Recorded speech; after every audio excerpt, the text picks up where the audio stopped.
We should be able to see my screen right now. If not, send me something in the chat, but I'm ready to go. So we're going to go over the Avalara add-on for SAP Business One, which they're calling tax by address.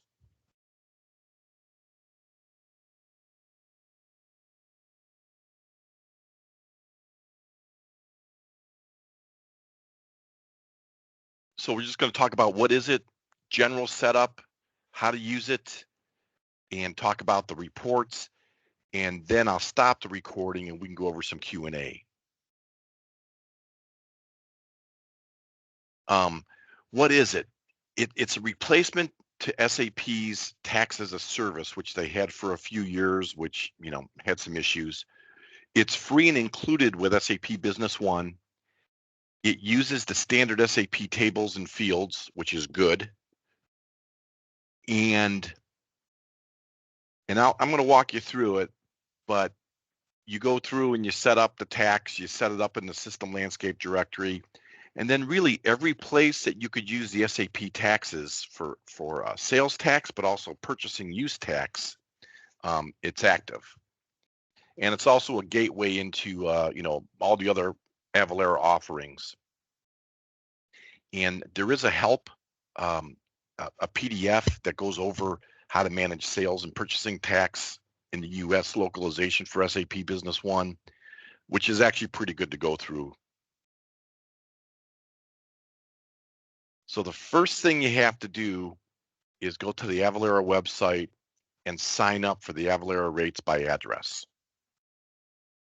And then you're going to talk to a salesperson. And you might talk to the salesperson a few times. But what you want to do is simply request the code. They need to give you a login and password to put into SAP so you can activate it. And then they're going to tell you about their other offerings too, which are beneficial, especially if you have a lot of states, right? If you only have a few states, you might be able to get by with this just fine.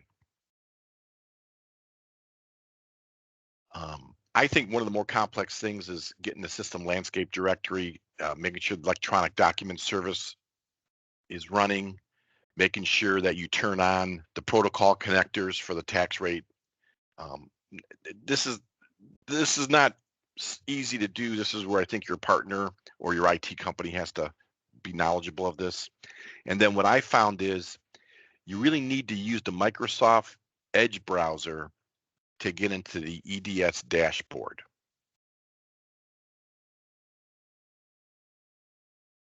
And then to activate it in SAP, you go into document settings, the tax service tab, and then you could see what's the sales account, sales tax account, and what's the purchase account you're going to use. It's all set up right there on that screen. And then when you double click the open for the provider, that's where you update the rates by address. They're going to give you the username, password, the Euro address, and the tax path. And if you haven't done so already, you can click on the link right there below, and that'll take you to the page to sign up for it. And then you have to make sure this SAP Localization Hub Tax Service tab, you got to make sure that that's not active. And most of the time, it's not, because you haven't been using it. So what I want to go into now is let's go take a look at the business partner setup. So currently, if you're using tax codes and so forth in SAP, you're going to have a tax code updated in the tax code right here. Tax as a service doesn't need it. So if it's there, it's going to ignore it. And you're just going to say yes to enable it for this ship to. And then you're also going to have whether the entire customer is liable or not. And this is a standard SAP field.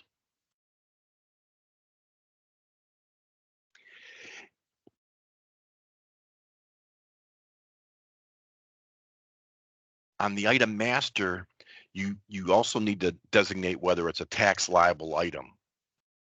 So the system uses the tax liable on the business partner and the tax liable on the item master. Both of them have to be checked or a yes in order for taxes to start to get calculated. And one thing that's not used often is the use tax, which is self-reporting tax. So if your vendor sends you an invoice that they didn't charge you sales tax, but you want to self-report it, SAP has a way to handle that. And it actually works pretty slick. So let's go take a look at an order.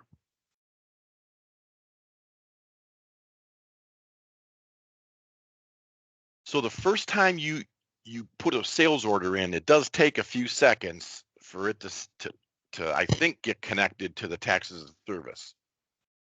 But I know there's a little bit of a delay. But when you start putting in order or after order, the delay is not as much.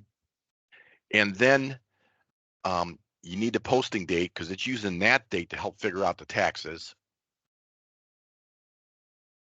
And then when you select an address, that's where it's using the address, zip code, city, state, and so forth. I like exposing these fields on the marketing documents just so I can see what it's doing. So in standard SAP, you can actually take a line and say it's not taxable, even though all the defaults say make it taxable. And then I like seeing the percentage that it's using and then the detailed tax amount.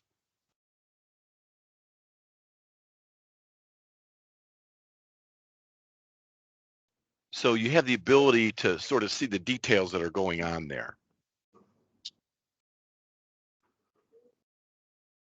Now, the difference with using your current tax code and what this tax as a service provides, it automatically starts creating these tax codes. So if I drill into the tax code master, I'm seeing it add different tax jurisdictions. So it automatically adds these. So if I go look at financials, admin, setup, financials, tax jurisdictions, it'll start automatically adding these codes into the system.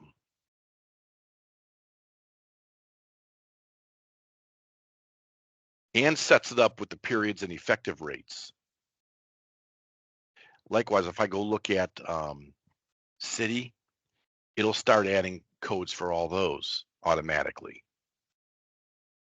So there's a benefit to adding them in here. And then it adds the actual sales tax code, which is the combination. So here I have 3 levels of taxes, even though there's no city tax here in Ottawa, in Lakeside Marblehead. But now when we hit Franklin and Canal Winchester, it's keeping track of this. So it depends on the state you're reporting. Sometimes you just report the total number. Sometimes you have to report the details. I believe Ohio and Pennsylvania are really state and county. But it automatically starts putting records out here.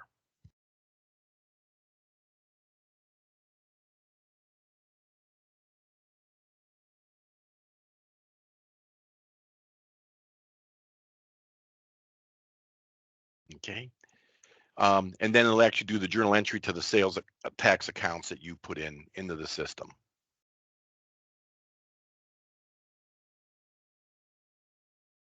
So if we look at the tax report,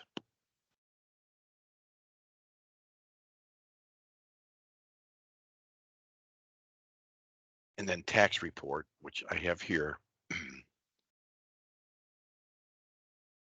this is what you can use in standard SAP without this taxes and address, and you can use it with your current sales tax codes, or obviously with this.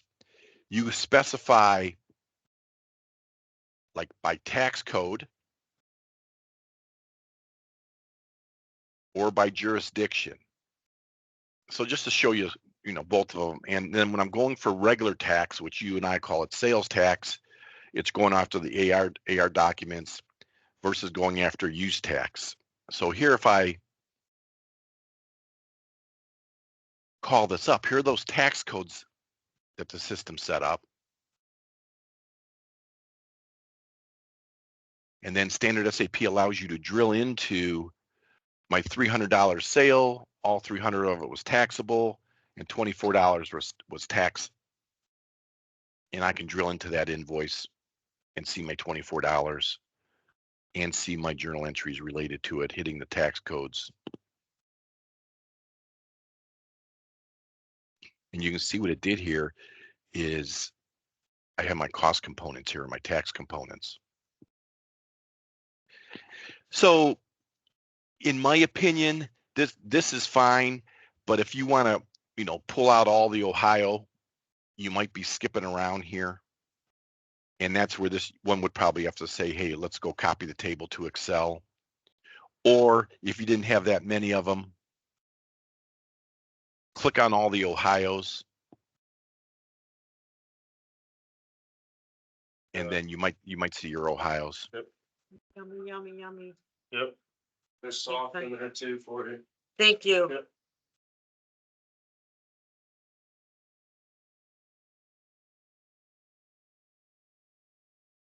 Now you can also look at the jurisdictions, which are county, states, special districts, whatever it came up with.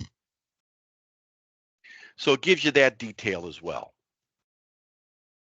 So again, if you have a lot of states, and I don't know what a lot of states is, this could get pretty intense to be able to report and file with, but it does track everything. And all this is happening behind the scenes automatically.